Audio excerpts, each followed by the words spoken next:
मैं जय कृष्ण गोस्वामी भदवा का कहानी सुनाने के लिए जा रहा हूँ। इसी गांव में एक किसान रहता था। उस किसान का लड़का पंजाब में रहा करता था।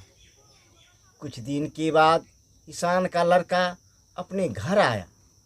घर आने के बाद किसान ने बोला, देखो बेटा, जाओ अपने दुल्हन को बिदागरी करा करके ले आओ। वो लड़का अपने दुल्हन को बिदागरी कराने के लिए अपने ससुराल चला गया। उस लड़के को एक 5 साल का लड़का था। जब वो लड़का अपने ससुराल चला गया बिदागरी कराने के लिए उसका ससुर ने बोला, ओ दुल्हा जी, आप तो बिदागरी कराने के लिए तो आए हैं, अवश्य आपका आदमी है, आप ले जाइए, लेकिन अभी तो भदवा है, भदवा में बिदागरी नहीं होता है। बोला, नहीं नहीं, मैं भदवा को नहीं मानता हूँ, मुझे भदवा मेरा कुछ नहीं बिगाड़ सकता है, मैं भदवा को नहीं मानता हूँ, मैं अपना बिदागरी करा करके बस ले जाऊँगा। उसका ससुर मन ही मन सोचने लगा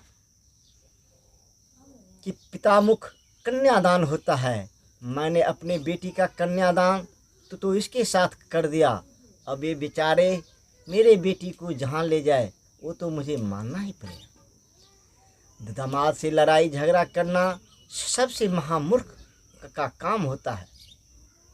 इतने में उनका साला आया और बोला, पिताजी आप क्या देखते हैं, ये कहता है जो मेरे घरवाले को विदा कर दीजिए तो विदा कर दीजिए, भदवा हो या भदवी हो उसका काम जाने और वो जाने, इससे हमें क्या मतलब। उसके पिता को ये बात दिमाग में बात समझ में आ गया। उन्होंने बोला, ठीक है, कल सुबह आप अपने घरवाले को लेकर के चले जाइएगा। ये बात सुन कर के लड़का बहुत खुश हो गया और सुबह होते ही अपने बच्चे को अपने कंधे पे ले लिया और एक थोड़ा सा गट्ठर था, वो गट्ठर उठा करके अपने घरवाले के सर पे दे दिया और दोनों चलने लगा। अब भदवा मन ही मन सोचने लगा, सारे भारतवर्ष में हमें लोग मानता है और ये अनपढ़ मूर्ख गंवार लड़का भदवा को नहीं मानता है। ठीक है, मैं अपने अपमान का बदला अवश्य लूँगा। भदवा ने क्या काम किया, हूबहू उसी लड़के का स्वरूप बन गया और 2-4-5 डब्बा बिस्कुट खरीद लिया और अपने पैकेट में रख लिया। और वो लड़का आगे आगे जा रहा था, पीछे पीछे उसकी घरवाली अपने सर पे गठरी लिए हुए जा रहा था। उसी लड़के का स्वरूप बन करके भदवा ने क्या काम किया, वो लड़का जो अपने बच्चे को कंधे पे सुला करके जा रहा था, भदवा ने अपने पैकेट से बिस्कुट निकाल करके उस बच्चे के मुंह में धीरे धीरे खिलाने लगा। वो बच्चा धीरे धीरे बिस्कुट खाने लगा। जब वो बच्चा एक डब्बा बिस्कुट खा लिया तो 1 किलोमीटर का रास्ता कट गया। धीरे धीरे भदवा ने उसे बिस्कुट खिलाते खिलाते अपना हाथ बढ़ा दिया। हाथ बढ़ाने के बाद वो बच्चा भदवे की गोद में आ गया। भदवे की गोद में आ गया तो वो भदवा ने उस लड़के के घरवाले को बोला, ए उधर कहाँ जा रही हो, इधर चलो। अब वो घरवाली जिसका था वो बोला, अरे ये कौन है। अब वो बोलने लगा कि ये घरवाली मेरा है और वो बोलने लगा घरवाली मेरा है। अब भदवा में और उस लड़के में दोनों में उठापटक होने लगा तो एक पलटनिया भदवा दे तो एक पलटनिया वो लड़का दे। अब उस लड़के का हाथ पाँव फूट गया, सर फूट गया, दर से खून बहने लगा। ये कहानी देख करके गाँव के बहुत सारे लोग वहाँ इकट्ठा हो गया। अब उस लड़की से पूछने लगा, ये लड़की, इनमें कौन तेरा पति है। लड़की ने बोला, ए बाबू, मैं कैसे बताऊं, ये दोनों का हम शक्ल एक ही मिलता है। मैं तो ये नहीं बता सकता कि ये मेरा पति है, कि ये मेरा पति है।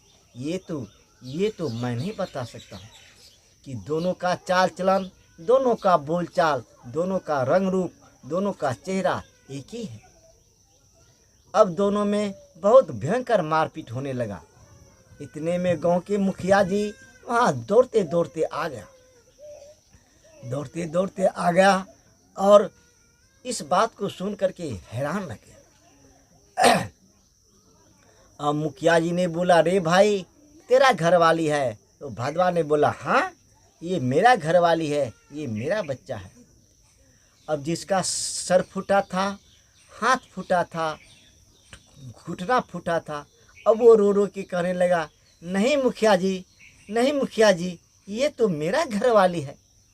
अब मुखिया जी मन मन सोचने लगा, अब मैं कैसे बताऊं कि ये किसका घरवाली है। मुखिया जी के बाद में दिमाग में एक बात आ गया। मुखिया जी ने बोला, देखो, मैं तुम दोनों का फैसला कर देता हूँ। अगर मेरा फैसला मान लेगा तो मैं तेरा पंचायत कर देता हूँ। भदवा ने बोला, हाँ, कर दीजिए फैसला, मैं फैसला का मान करूँगा। बोला, मैं मियाँ का बदला लाता हूँ और जो कोई बदले में घुस करके उस टोटी हो करके निकल जाएगा, घरवाली उसका ही होगा। भदवा ने बोला, मैं बदले में घुस करके टोटी हो करके निकल जाऊंगा। और उस लड़के से पूछा, ए भाई, तूने क्या इस बदले में घुस करके टोटी से निकल जाओगे? बोला, ए मुखिया जी, मैं आपसे हाथ जोड़ता हूँ, मैं आपसे पाँव पड़ता हूँ, मैं उस बदले में कैसे घुस पाऊँगा और टोटी से कैसे निकल पाऊँगा? ये मेरी बस की बात नहीं है। भदवा ने बोला, हाँ, मेरा घरवाली है तो मैं तो बदले में घुस जाऊँगा और बदले में घुसने के बाद मैं टोटी से निकल जाऊँगा। घरवाली मेरा है, मैं अपने घरवाली के लिए कुछ भी कर सकता हूँ। मुखिया जी ने बोला, ठीक है। इसी लड़के से बोला, जाओ जी, ओ मौलवी साहब से एक बदना मांग के ले आओ। लड़का लोग दौड़ता हुआ गया और मियाँ मौलवी साहब से एक बदना मांग के लाया। बदना मांग के लाया और भदवा ने उस बदने में घुस गया और टूटी होकर के निकल गया। अब मुखिया जी भी हैरान हो गया। मुखिया जी ने बोला, भाई ठीक है, उन्हें बदने में घुस गया और टूटी से निकल गया, लेकिन एक बात है, तूने ये बांस की फोफी में अगर घुस गया तो मैं निश्चित समझ लूँगा कि ये तेरा घरवाली है। बोला, हाँ मुखिया जी, मैं बांस का फोफी में भी घुस जाऊँगा। अब मुखिया जी ने क्या किया, एक पोर का बांस का फोफी काट लिया और उसे मिट्टी में धंसा दिया। मिट्टी में धंसाने के बाद मुखिया जी ने बोला, ए भाई, तूने इस बांस का टोटी में घुस जाओ। भदवा ने धाय से उस बांस का टोटी में घुस गया। मुखिया जी ने हाथ से उसे रोक दिया और बोला, खुदाली ले आओ। खुदाली ला करके उसके ऊपर मिट्टी दे करके हूर करके ठोक करके बिठा दिया। अब बोलने लगा, ए लड़का, बताओ, घरवाली तो तुम्हारा है कि उसका है? बोला, ए मुखिया जी, मैंने आपसे हाथ जोड़ करके विनती करता हूँ कि ये घरवाली मेरा है। बोला, तो तूने क्या भदवे को नहीं मानता है? आज तो भदवा है। बोला, हाँ मुखिया जी, मैं तो भदवा को नहीं माना, मेरा ससुर कहते कहते परेशान हो गया, मैंने उसका बात को नहीं माना, मैंने अपने घरवाले को विदागरी करा करके अपने घर चले।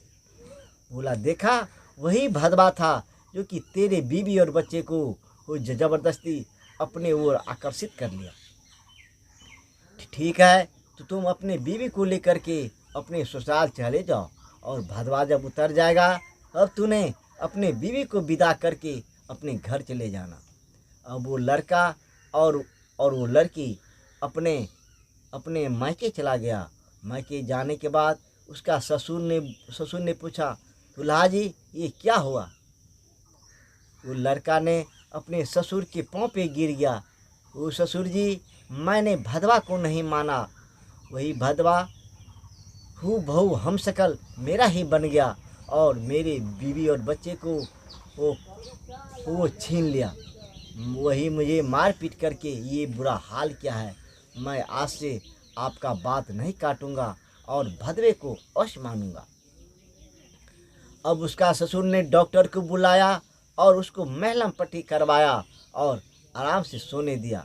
भदवा उतर जाने के बाद उसका विदाई कर दिया। अब मुखिया जी ने भदवे को उससे निकाला। बोला, भाई बताओ, आदमी कैसे उस टोटी में घुस जाएगा और निकल जाएगा? तो तुम कौन हो? मैंने तुझसे हाथ जोड़ करके पूछता हूँ, मुझे बता दो। उन्हें बोला, भाई मैं तो भदवा हूँ, मुझे जो नहीं मानता है मैं उसे बहुत सताता हूँ। जो मुझे नहीं मानता है और भदवे में घर बना लेता है तो मैं उसका घर को जला देता हूँ। जो भदवे में शादी कर लेता है मैं उसका बहुत बहुत आभारी रहता हूँ। मुझे सारा भारतवर्ष में वो वर्ष में भदवा कह के मानता है। अब वो भदवा अपना घर चला गया और मुखिया जी से बोल के गया, मुखिया जी सारे गांव में आप बोल दीजिएगा जो मेरा उल्लंघन कोई नहीं करेगा। मुखिया जी ने बोला, ठीक है, आपका उल्लंघन कोई नहीं करेगा, आप इस लड़के को आप क्षमा कर दें। बोला, ठीक है मुखिया जी, मैं आपका बात मान लेता हूँ, आप जाइए। भदवा भी अपना घर गया, मुखिया जी भी अपना घर गया।